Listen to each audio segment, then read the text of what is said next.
Et on oublie de dire que nous avons également apporté le sida lorsque nous avons utilisé le peuple congolais comme des cobayes pour réaliser nos vaccins contre la polio. Désinformation et hypocrisie une fois de plus.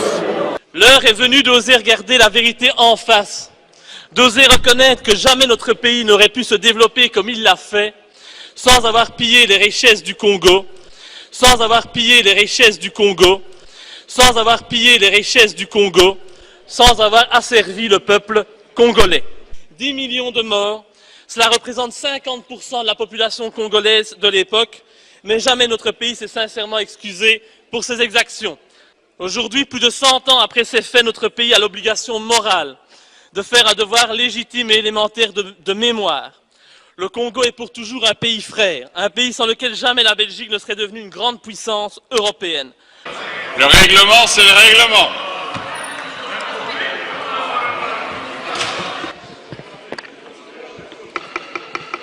Cinq minutes, Monsieur le Président, c'est parti.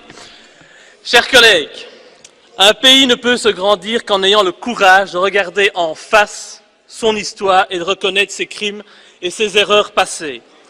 En ce sens, et afin de créer une nouvelle collaboration saine, éthique et respectueuse entre notre pays et la République démocratique du Congo, je pense qu'il est notre devoir, comme l'ont fait avant nous d'autres anciennes puissances coloniales, d'ouvrir les pages les plus sombres de notre histoire.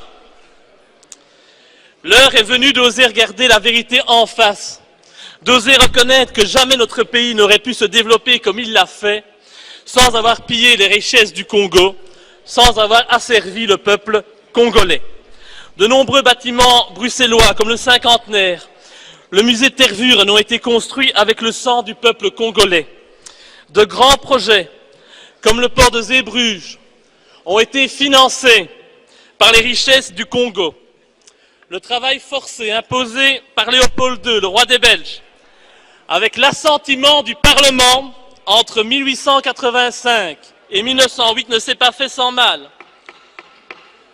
Des populations furent massacrées, domptées par la force par l'envahisseur, des femmes furent violées par les représentants de l'autorité coloniale.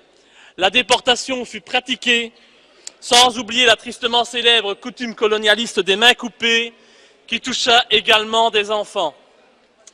Après le règne de Léopold II, la colonisation a elle aussi fait de nombreux dégâts et de multiples victimes. Au total, notre pays est responsable de la mort de 10 millions de Congolais, ça mérite un peu de respect. Un des plus grands génocides du monde. Ces chiffres furent évoqués, pas par moi, mais par une commission officielle du gouvernement belge en 1919. 10 millions de morts, cela représente 50% de la population congolaise de l'époque, mais jamais notre pays s'est sincèrement excusé pour ces exactions.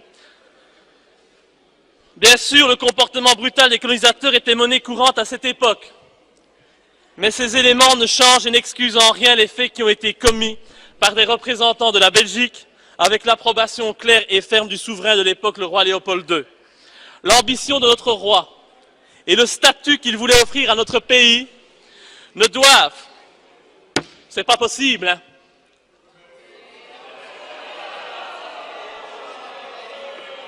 Respectez, s'il vous plaît, les morts au niveau du Congo. On ne doit pas, nous ne pouvons pas manipuler la mémoire collective de la Belgique, ni salir la mémoire collective des Congolais. Aujourd'hui, plus de 100 ans après ces faits, notre pays a l'obligation morale de faire un devoir légitime et élémentaire de mémoire. Le Congo est pour toujours un pays frère, un pays sans lequel jamais la Belgique ne serait devenue une grande puissance européenne. Nous ne pouvons pas aujourd'hui jouer la politique de l'autruche, ignorer la réalité et transformer l'histoire comme bon nous semble. En tant que démocrates, nous devons nous excuser pour le mal que nous avons causé au Congo. C'est bien la moindre des choses. En hommage aux Congolais qui ont connu le travail harassant, exigé en échange de salaires qui ne leur permettaient ni de manger à leur faim, ni de se vêtir ou de se loger décemment ou encore d'élever leurs enfants comme des êtres chers. Pour ceux qui ont connu les ironies, les insultes, les coups matin, midi et soir, parce qu'ils étaient des nègres, ceux qui n'oublieront jamais qu'un noir, on lui disait simplement « tu », non pas comme à un ami, mais simplement parce que le « vous » honorable était réservé aux seuls blancs.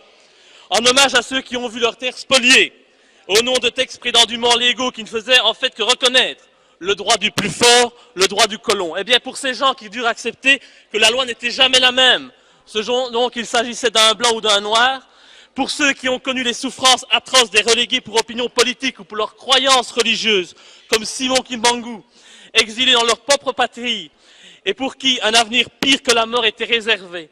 En hommage à l'auteur d'une partie de ce texte, Patrice Lumumba, arrêté et tué parce qu'il avait eu le courage de dire la vérité, parce qu'au Congo belge, il y avait dans les villes des maisons magnifiques pour les Blancs et des paillotes croulantes pour les Noirs. Pour tout cela, pour toutes les souffrances infligées